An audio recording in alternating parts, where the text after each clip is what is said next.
أعوذ بالله من الشيطان الرجيم بسم الله الرحمن الرحيم السلام عليكم ورحمة الله وبركاته.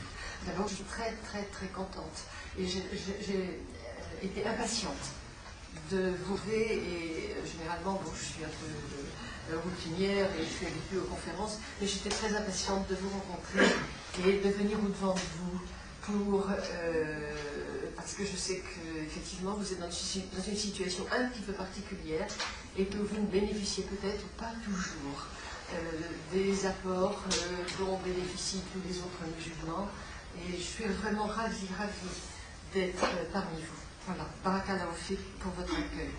Alors pour tout de suite attaquer le sujet, bon, la femme est-elle supérieure ou inférieure à l'homme? Vous l'avez compris, c'est tout de même un peu une provocation que de la poser de cette façon-là. Aussi, la question en islam, la question n'est pas dans la supériorité ou dans l'infériorité de l'homme et de la femme, l'un par rapport à l'autre. Si l'on prend d'abord le Coran dans son intégralité, nous nous apercevons que les hommes et les femmes sont égaux dans la majorité des situations. Et il existe des différences entre les hommes et les femmes qui sont voulues par Dieu et qui font que, dans certaines circonstances de notre vie, nous avons des rôles qui sont différents, mais qui ne font pas de cela, soit pour les uns des êtres supérieurs, pour les autres des êtres inférieurs. Il y a égalité devant Dieu dans les mérites que nous pourrons retirer de tout ce que nous aurons entrepris. Alors il faut s'étonner quand même que cette question se pose aux musulmans au XXIe siècle. On ne devrait plus avoir à se poser cette question. Bien sûr, si l'on considère la société dans laquelle nous évoluons, nous ne pouvons que constater que les Occidentaux n'ont de cesse, pour défigurer l'islam, d'utiliser la femme pour prétexter que l'islam pose un problème à cette société, justement en arguant de l'infériorité supposée de la femme par rapport à l'homme. Vous nous faire croire que pour cette raison, l'islam ne pourrait pas être intégré, acceptable dans cette société. Il est vrai que peut-être que les musulmans ont quelque peu, parfois, contribué à cette image déformée de l'islam.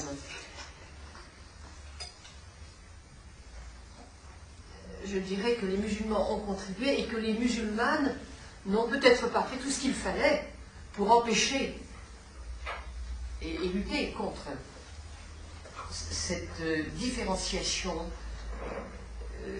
qui n'est pas acceptable aux yeux de l'islam. Certainement, la femme musulmane dans la société, dans notre société, la femme musulmane n'occupe sûrement pas la place qui est la sienne, en tout cas la place que l'islam lui a due. Mais elle occupe la place que les musulmans veulent bien lui laisser occuper.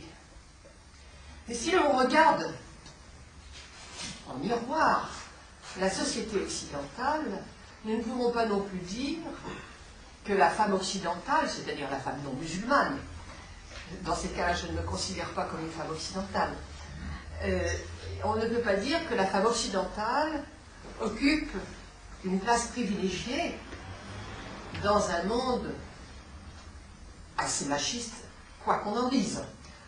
Il suffit de regarder les entreprises qui emploient plus d'hommes que de femmes et qui, lorsqu'ils emploient des femmes, les mettent toujours à un niveau inférieur aux hommes.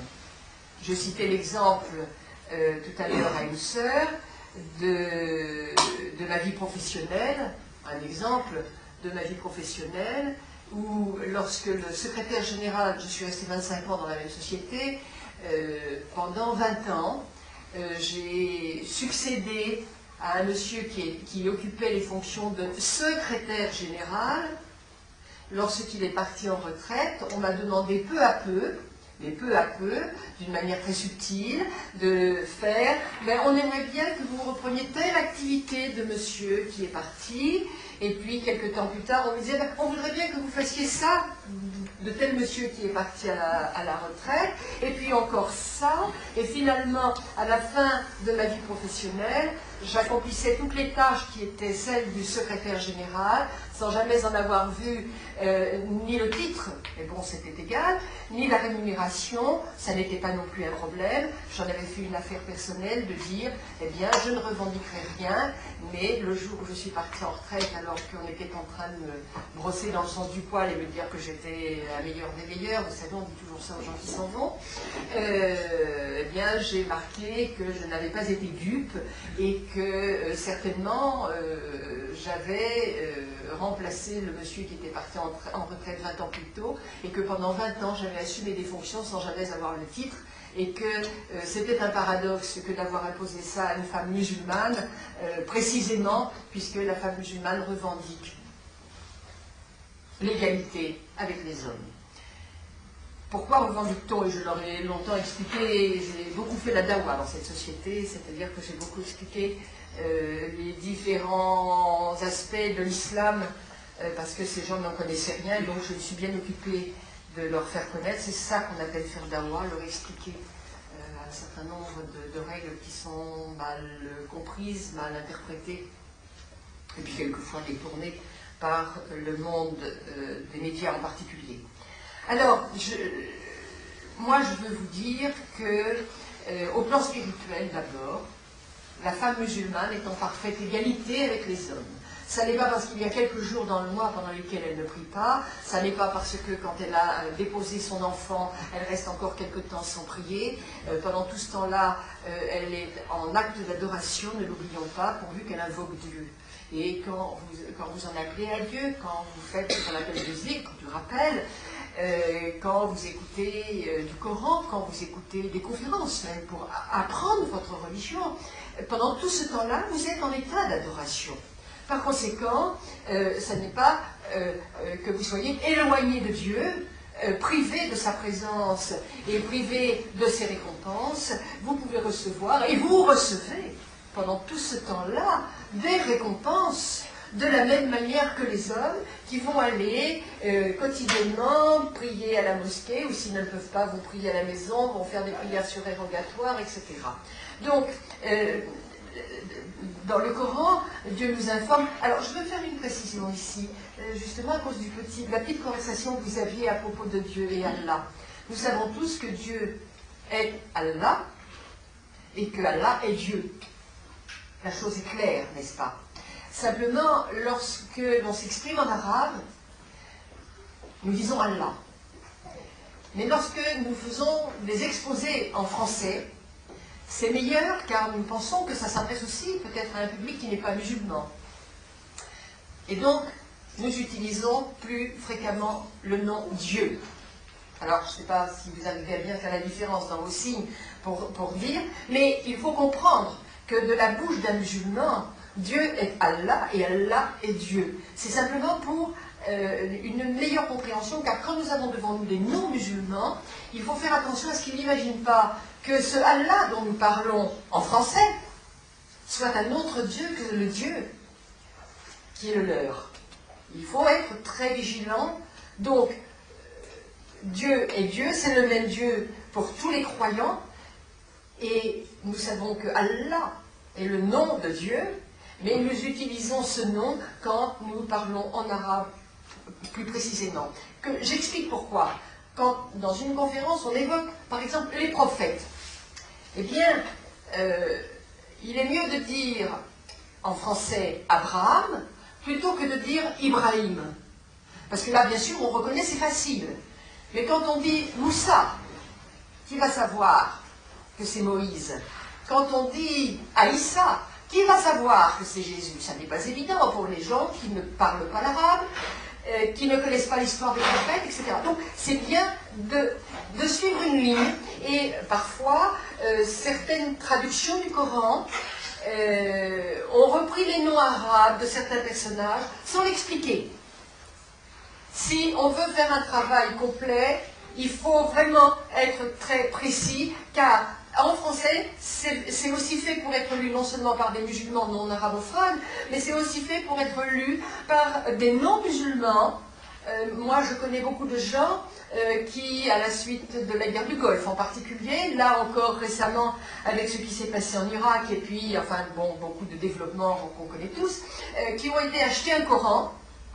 Ils ne sont pas musulmans, ils savent rien de l'islam, ils ont été achetés un Coran, et quelle n'est pas leur surprise, parce que beaucoup ont quand même une culture chrétienne, enfin catholique, essentiellement, quelle n'est pas leur surprise, de trouver l'histoire des prophètes, de tous les prophètes, tels qu'ils la connaissent, à un poil près, petite notion, de retrouver tous les prophètes racontés dans le Coran.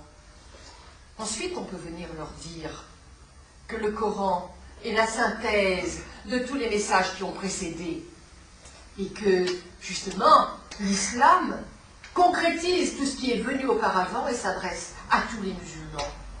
Donc il faut qu'on ait, si vous voulez, une démarche,